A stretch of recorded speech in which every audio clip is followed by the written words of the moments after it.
حکیم لقمان رحمۃ اللہ علیہ کا نام تو بچپن ہی سے سنتے چلے آ رہے ہیں، کیونکہ اللہ تعالیٰ نے ان کے نام سے قرآن کریم میں ایک سورہ نازل فرمائی ہے جس کی قیامت تک تلاوت ہوتی رہے گی انشاءاللہ۔ لیکن بہت کم لوگ اس بات سے واقف ہیں کہ حضرت حکیم لقمان کون تھے۔ اللہ تعالیٰ نے ان کے نسب، خاندان اور زمانہ کے بارے میں تو اپنے کلام میں کوئی ذکر نہیں کیا، لیکن ان کے حکیمانہ اقوال کا ذکر فرمایا ہے۔ تاہم قدیم تاریخ اس بات کی گواہی دیتی ہے کہ اس نام کا ایک شخص سرزمین عرب میں موجود تھا، البتہ ان کی شخصیت اور نسب کے بارے میں اختلاف پایا جاتا ہے۔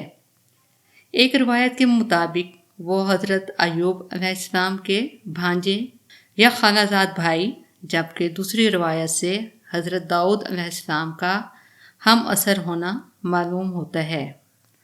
اکثر مورخین کی رائے ہے کہ حکیم لقمان رحمۃ اللہ علیہ افریقی نسل تھے اور عرب میں ان کی آمد بحیثیت ایک غلام ہوئی تھی۔ جمہور علماء کا اتفاق ہے کہ حکیم لقمان نبی نہیں تھے اور نہ ہی ان پر وحی نازل ہوئی، کیونکہ قرآن و حدیث میں کسی بھی جگہ کوئی ایسا اشارہ موجود نہیں جو حکیم لقمان کے نبی یا رسول ہونے پر دلالت کرتا ہو۔ الغرض اللہ تعالیٰ نے حکیم لقمان کو نبوت عطا نہیں کی، مگر حکمت و دانائی سے وافر حصہ دیا۔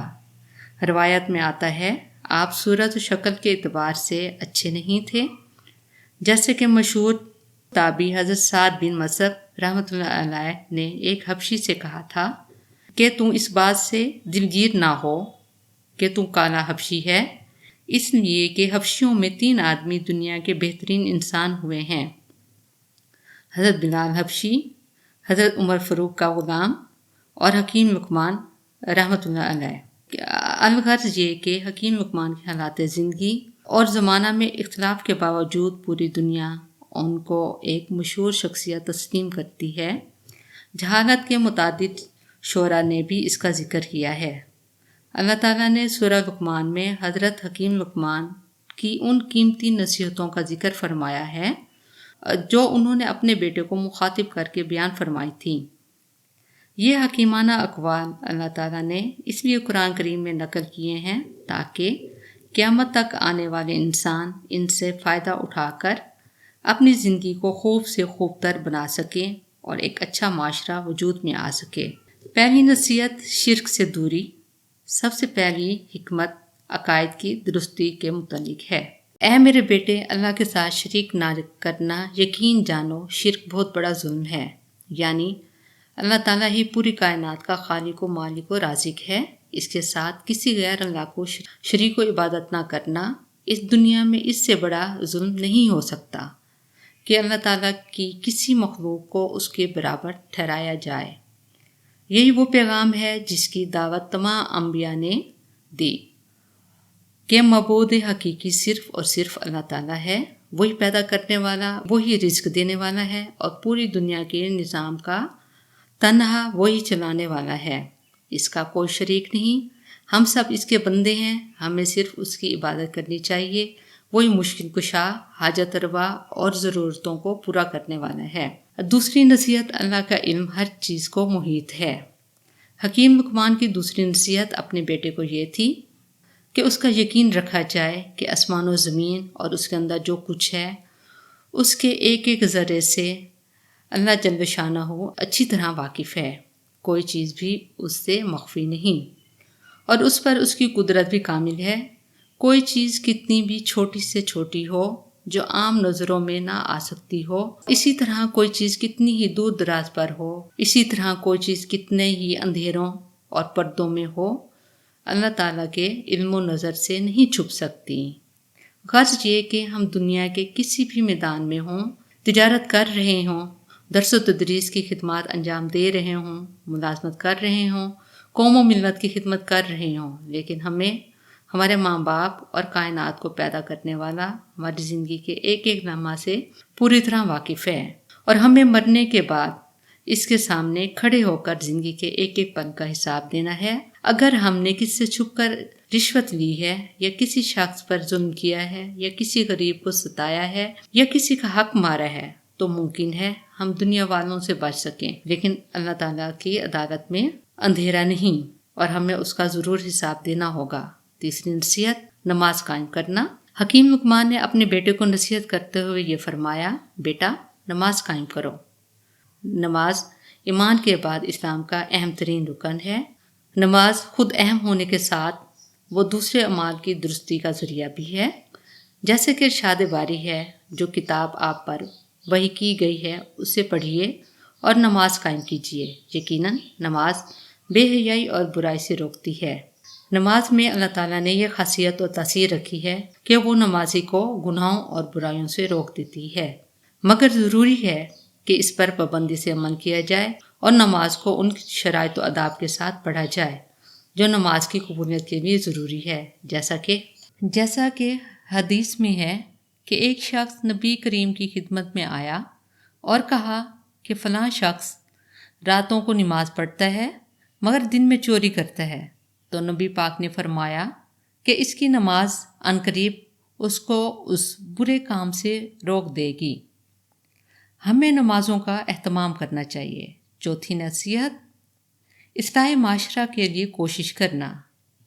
حکیم لقمان اپنے بیٹے کو نصیحت کرتے ہوئے آگے فرماتے ہیں، اپنی ذات سے اللہ اور اس کے رسول کی اطاعت کے ساتھ معاشرے کی اصلاح کی کوشش کرتے رہنا، یعنی اس بات کی فکر کرنا کہ سارے انسان اللہ کی مان کر زندگی گزارنے والے بن جائیں۔ امر بالمعروف نہی عن المنکر، یعنی اچھائیوں کا حکم دینا اور برائیوں سے روکنا کی ذمہ داری کو اللہ تعالیٰ نے قرآن کریم میں بار بار بیان کیا ہے۔ سورہ توبہ کی آیت نمبر 71 میں اللہ تعالیٰ نے بیان فرمایا کہ ایمان والے مرد اور ایمان والی عورتیں ایک دوسرے کے معاون و مددگار ہیں۔ ان کے 4 اوصاف ہیں، اچھائیوں کا حکم کرتے ہیں، برائیوں سے روکتے ہیں، نماز قائم کرتے ہیں، زکوٰۃ ادا کرتے ہیں، اللہ اور اس کے رسول کی اطاعت کرتے ہیں۔ یعنی جس طرح ہر مومن پر اللہ اور اس کے رسول کی اطاعت کرنا، نماز قائم کرنا اور زکوٰۃ ادا کرنا ضروری ہے، اسی طرح اچھائیوں کا حکم کرنا اور برائیوں سے روکنا ہر ایمان والے کے لیے ضروری ہے، اگرچہ ہر شخص استطاعت کے مطابق امر بالمعروف اور نہی عن المنکر کا مکلف ہے۔ 5ویں نصیحت، حالات پر صبر کرنا۔ اپنے ساتھ دوسروں کی اصلاح کی کوشش کرنا ایسا عمل ہے کہ اس کی پابندی میں خاصی مشقت برداشت کرنی پڑتی ہے۔ اس پر ثابت قدم رہنا آسان نہیں، خصوصاً امر بالمعروف اور نہی عن المنکر کی خدمت کا سلسلہ دنیا میں عموماً عداوتوں اور مخالفتوں سے ملتا ہے۔ اس لیے حکیم لقمان نے اس کے ساتھ یہ وصیت بھی فرمائی، دین پر چلنے اور اس کو دوسروں تک پہنچانے میں جو مشکلات سامنے آئیں ان پر صبر کریں۔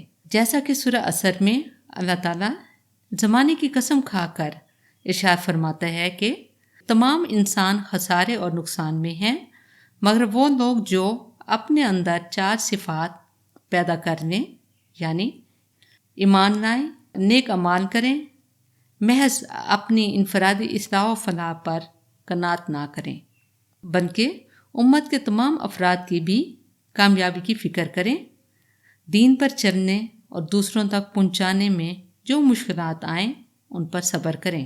حکیم لقمان کی دیگر نصیحتیں آداب معاشرت کے متعلق۔ حکیم لقمان اپنے بیٹے کو نصیحت کرتے ہوئے فرماتے ہیں، لوگوں کے سامنے تکبر سے اپنے گال مت پھلاؤ، یعنی لوگوں سے ملاقات اور ان سے گفتگو کے وقت ان سے منہ پھیر کر گفتگو نہ کرو، خواہ ان سے اغراض کرنے اور تکبر کرنے کی علامات اور اخلاق شریفانہ کے خلاف ہے۔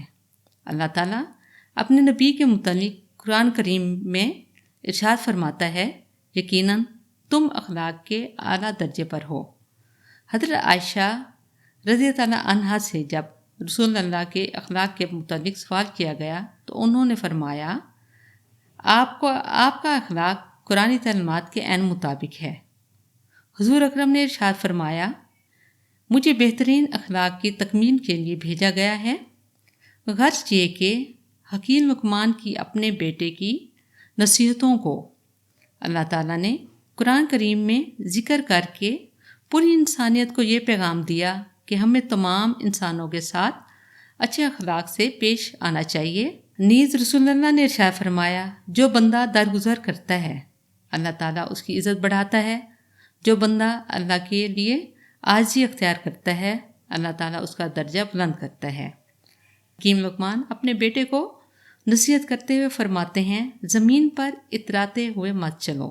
زمین کو اللہ تعالیٰ نے سارے عناصر سے پست و افتادہ بنایا ہے، تم اسی سے پیدا ہوئے، اسی پر چلتے پھرتے ہو، اپنی حقیقت کو پہچانو، اترا کر نہ چلو، جو متکبرین کا طریقہ ہے۔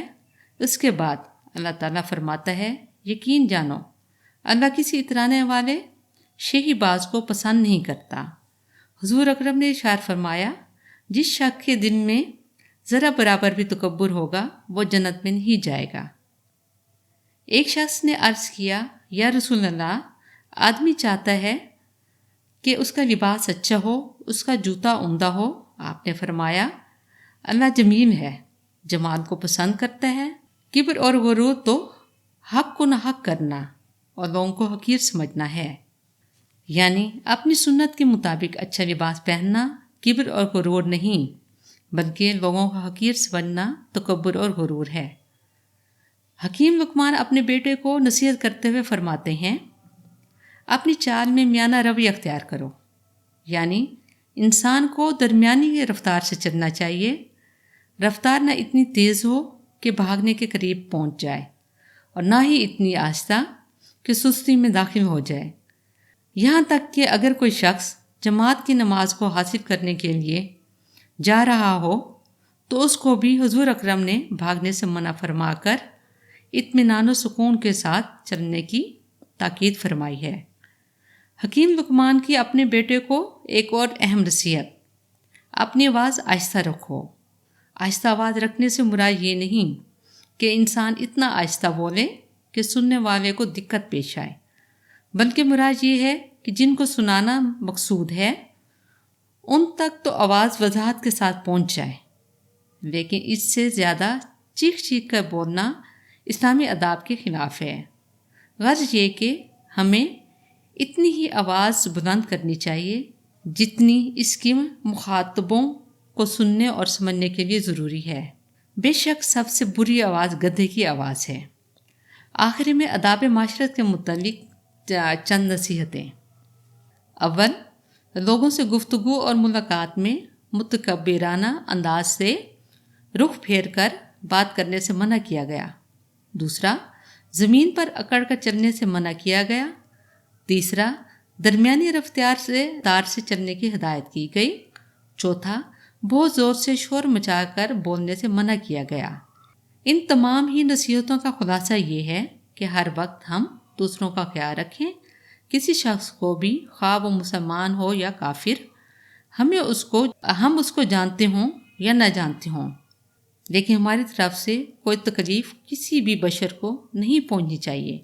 اگر ہم ان امور میں کوتاہی سے کام لیتے ہیں، حالانکہ ان امور کا تعلق حقوق العباد سے ہے، اور حقوق العباد میں حق تلفی انسان کے بڑے بڑے نیک اعمال کو ختم کر دے گی، لہٰذا ہمیں چاہیے کہ ہم حکیم لقمان رحمۃ اللہ علیہ کی ان قیمتی نصیحتوں پر عمل کر کے ایک اچھے معاشرے کی تشکیل دیں۔